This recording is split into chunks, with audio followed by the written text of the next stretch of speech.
And now back to Chelsea Memel. She was tied for third after the first rotation. And I guess, guys, Chelsea's just at the point where she's going to keep at it and see how it all plays out. Yeah, she told us she wasn't exactly sure. She might go to college. It all depends on hopefully making it to the World, and then how Dakota points turns out as well. But she is outstanding on this event. A world champion in 2003, actually won the World Cup final in 2004 after the Olympic Games. This is really her greatest apparatus. Yeah, I mean, those are obviously the two biggest international competitions that there are, sandwiched between the Olympic Games. Really neat dismount, double front.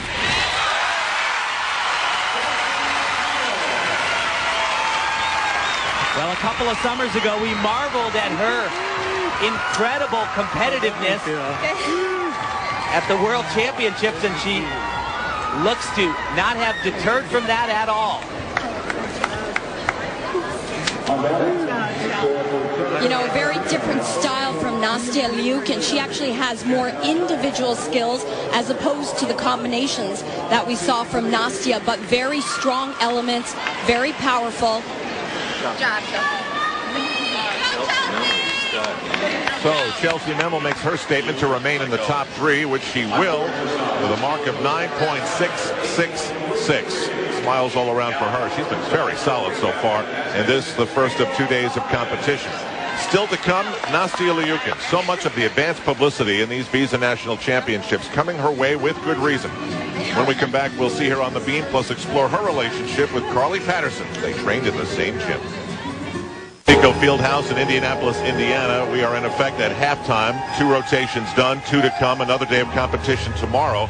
And Nastia Liukin has the lead over Chelsea Memel. And this was the plan.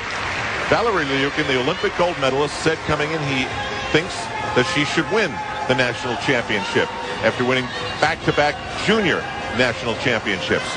And we go to Alicia Sacramone on the vault. And what a comeback she put forth on the floor after falling off the beam. She was 10th after the first rotation, jumped up to 4th, and she can do it even more now. This is her best event. Many feel she's the best in the world, and I have to agree.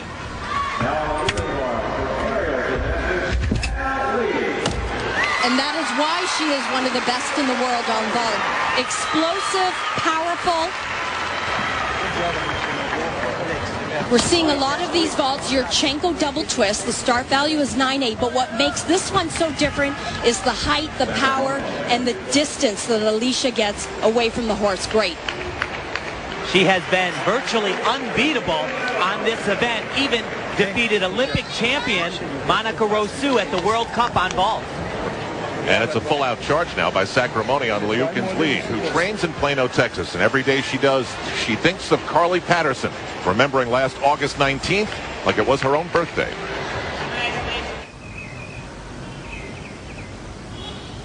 Every single day I walk in and signs on the door, Golden Girl, the big Wheaties box with her on it, all the posters and the signs we have in the gym, you know. Olympic gold medalist Carly Patterson. Carly won the Olympics, and it's almost been a year. You know, August 19th, it's going to be a year, and it just feels like it went by so fast.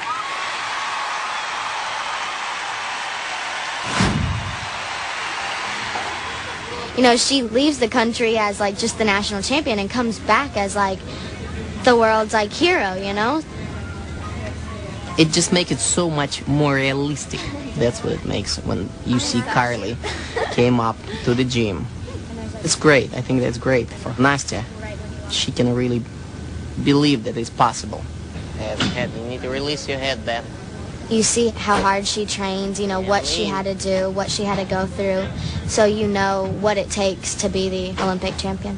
With both of my parents being successful gymnasts and Carly training here, I guess I can see where people, you know, say that I could be the next big thing, but I try not to take in too much of that because I don't want to be like, you know, have like too much stuff in my head, you know. I don't feel like I'm the next big thing. I guess maybe, you know, more media and stuff, but I feel like I'm the same Nastia.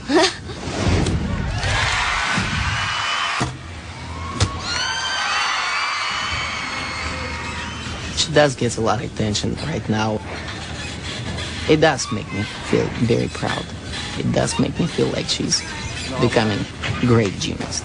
She's on her way. That's what I feel. But at this point, she won too many meets. And it's going to be hard when she's not going to win, you know, and it happens. It will happen for sure. She's going to fall. She's going to have a mistake. She's just a human being, and she will have a mistake. And I think this is going to be hard for her. Everything seems like it just keeps going really fast. I think really these last, you know, few years leading up to the Olympics, I think they'll go by pretty fast. Well, some days may go by fast and others may be slow. But this is one where she's in control, the leader after 2 rotations with a 9.366 on vault, 9.75 on uneven bars. And as someone who competed against and has tremendous respect for her dad, what are the aspects of him, the gymnast, the coach, does he bring to her game? Oh, well, just the experience. I mean, he trained in the Soviet system, which was basically a gymnastics factory. Every single solitary detail from the very beginning to the end of a career was planned, plotted out. He knows how to get it done, and he was a great athlete himself. He's also a great human being, to be perfectly honest, and you can see it in his daughter for sure. Tim, he also brings originality, or at least the thought of original skills. He said he's not interested in creating routines for Nastya that are just the regular stuff, as he put it.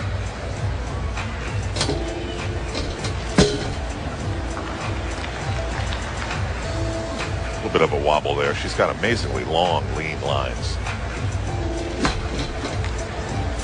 Well, what sets her apart, and a little bit of difficulty there too. She's looking just a little bit more nervous than we've seen in the practices. This typically a solid event for her. Her rhythm is what sets her apart from the other athletes. Just very fluid from the dance elements right into the acrobatic skills. Sometimes the expectations are set by others. In this particular case, I think they're set by everybody. Others, Dad, and herself. Well, like her dad said, all she has to do is look at the record books. Everything she's in, she wins just about. The all-around, floor exercise on even bars, and this event too, balance beam. She wins just about every time she's in a competition. Just her dismount, round off, triple twist. Oh! Oh, wow.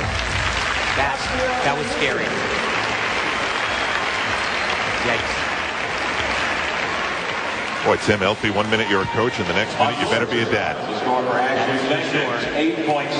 That was scary. Now on floor exercise. And remarkably, that turned out as well as you could ever hope for. Her foot, just one of them, basically completely coming off the balance beam. It's amazing she was able to not get hurt badly on this. She does only a double twist instead of 3 times around, but...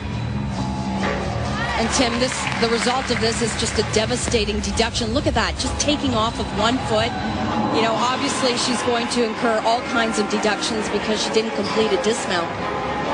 I always go back to, though, she stands up and she's okay, and like you said, Al, he's thinking coach, and then he's thinking, gosh, I'm a dad now. Just a moment ago in our interview with him, Valery Lyukin said he thought his daughter has maybe had too much winning, and that there would be a day when things would not go right. How about dealing with an 8.783? Crushing perhaps for her, maybe not. To others, it's a wide open door. Thing you can do if you're a championship caliber athlete is forget about it when something goes bad and start thinking ahead. Nastya Lyukin is dealing with that. I wonder if she's ever had an 8 point anything in her career, Tim and Elfie.